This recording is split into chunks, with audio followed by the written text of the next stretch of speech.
Olá, caros colegas de ministério. Eu sou a pastora Alessandra Rabelo, para quem não conhece ainda, né?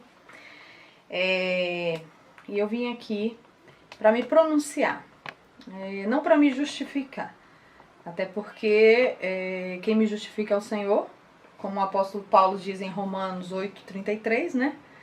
É Ele quem me justifica. E o tempo de calar cessou, agora é tempo de falar. E ontem o Senhor trouxe ao meu coração algumas coisas que eu precisava hoje me abrir com vocês e falar nesse tempo de Deus, né? No tempo Kairos. Não vim aqui também porque estou preocupada com minha reputação, porque esse tempo não é tempo de preocupar ou guardar a reputação. É tempo de guardar a integridade. Então eu quero mesmo resguardar e guardar a minha integridade. Então vamos lá. Quando eu decidi deixar o palácio, foi em outubro. E me desliguei de vez do palácio em fevereiro. Quando eu tomei essa decisão,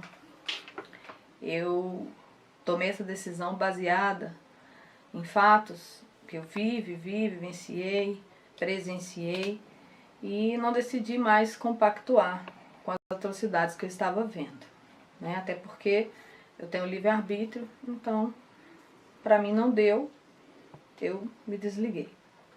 E antes que me julguem, isso não tem nada a ver com rebelião, né? Como parece que já foi falado isso aí, mas com posicionamento. Eu quero que você entenda que Lúcifer, ele foi expulso do céu porque ele queria ser Deus. Então ele queria usurpar um lugar que não era dele. Então eu não estou querendo usurpar o lugar de ninguém. Eu simplesmente me posicionei como mulher de Deus, assim como tantos homens e mulheres. E o que houve não foi divisão, tá? Eu estou lendo porque são alguns pontos que eu não posso esquecer.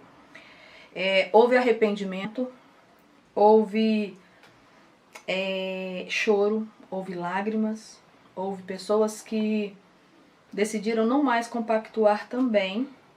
Então, homens e mulheres que abandonaram esse conforto do palácio e outros que recebiam das migalhas desse conforto. Então, nós chegamos à conclusão que fizeram da igreja um império e esqueceram que a igreja só tem um rei. E esse rei é Jesus. A gente não está aqui para julgar ninguém, porque isso cabe à justiça terrena, que tem feito um excelente papel, e à justiça divina. Nós estamos aqui apenas como observadores da lei. Mas nós somos profetas. E qual que é o papel do profeta? O profeta tem vários papéis. Não só profetizar que você vai ser próspero, mas ele tem uma missão muito importante. O profeta denuncia o pecado. É isso mesmo, ele denuncia o pecado. Nós não estamos nos levantando contra ninguém, apenas defendendo uma causa e não uma casa. Nós estamos defendendo a causa do reino de Deus. Aliás, não foi isso que Elias fez? Quando ele foi falar com Acabe, ele não estava se levantando contra Acabe. Elias estava dizendo: epa, e essa idolatria? Está tudo errado. E o que Deus mandou fazer, você não está fazendo. Elias foi denunciar, foi abrir os olhos de Acabe, o que ele estava fazendo com o povo. Ele não dividiu o povo, Elias não fez isso. O povo, gente, assim como eu e você, tem um livre-arbítrio. E uma parte dos israelitas decidiu se dobrar ao rei e a Baal, e adorar a Baal, e ficaram lá. Porque quando os sinais começam a nos seguir, ao contrário do que se é pregado, os sinais não é apenas uma vida cheia de riquezas, honra e glória. Os sinais significam passar fome, passar sede. Os sinais significam que você vai ser humilhado. Quando esses sinais começaram a acompanhar, o povo ficou desesperado. Então eles acataram as atitudes errôneas de Baal e continuaram com ele. Mas glória a Deus, sobraram 7.000 que não se dobraram. Mas eu quero dizer para você também que sempre que a igreja de Cristo estiver em aflição, estiver sendo humilhada, ele sempre vai levantar um libertador. E você pode ser um libertador. Deus está te chamando para essa geração de profetas que não se calam. Então cada um desses pastores teve que tomar uma decisão. Tiveram que abrir mão dos prazeres do palácio. Eu abri mão, porque eu não podia mais compactuar com as coisas que eu sabia. Mesmo eu não fazendo, mas eu sabia. Paulo diz assim, olha, em Romanos, vou ler aqui para você, Romanos 1, 28, a partir do 28, né?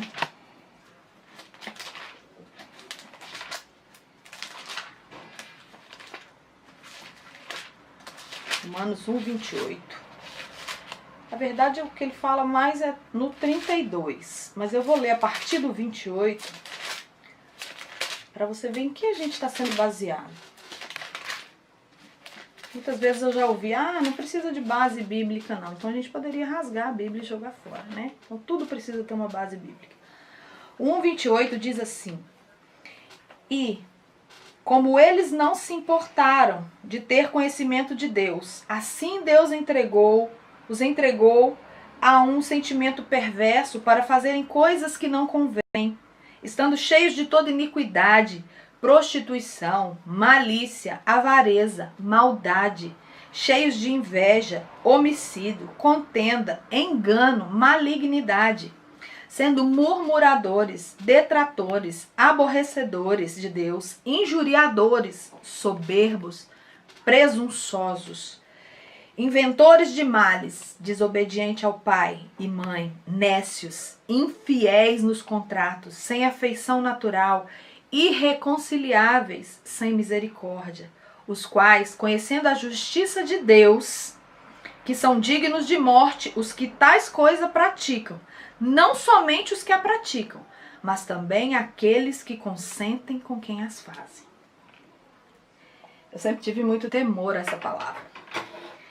E eu demorei a me pronunciar, porque eu ainda estava tentando até entender, além do tempo de Deus, o que aconteceu com todos os meus amigos, dezenas de amigos, que você, se visitar minhas redes sociais, vai ver quantos amigos eu tinha no palácio. Mas eu aprendi uma lição tão preciosa no palácio e no deserto. O melhor lugar para se fazer amigos é no deserto.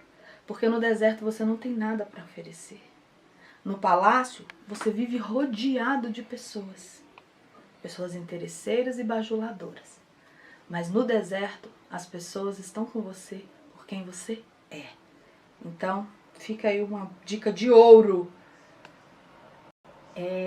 Como é que eu vou dar o nome à palavra? Valorize.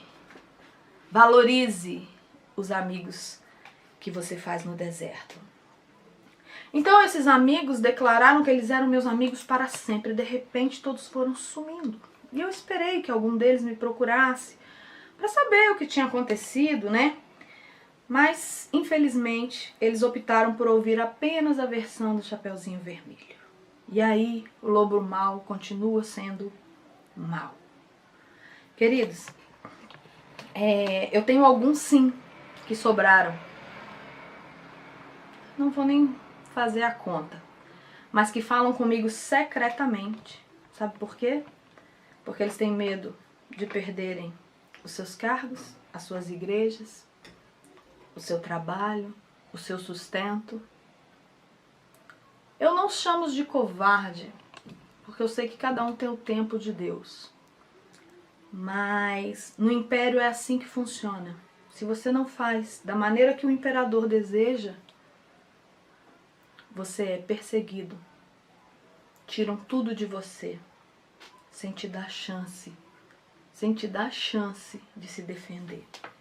Outra mentira que as pessoas falam. Mas eles são autoridades. E a Bíblia diz que nós temos que respeitar as autoridades. Exato, a Bíblia diz. Mas as suas autoridades, a quem vocês estão servindo, essas autoridades, elas estão submissas à Bíblia? Nunca se esqueça, essas autoridades não são Deus. Então vamos ver o que está escrito lá em Hebreus 13, 17. Obedecei aos vossos pastores, sujeitai-vos a eles, porque velam por vossa alma, como aqueles que hão de dar conta delas, para que o façam com alegria e não gemendo, porque isso não vos seria útil. Então, a gente tem que saber o seguinte, esse pastor realmente ele faz isso? Ele vela pela sua alma, como aquele que vai prestar contas por ela um dia? Gente, eu vivi tanta coisa que eu não estava perdendo a minha intimidade com Deus.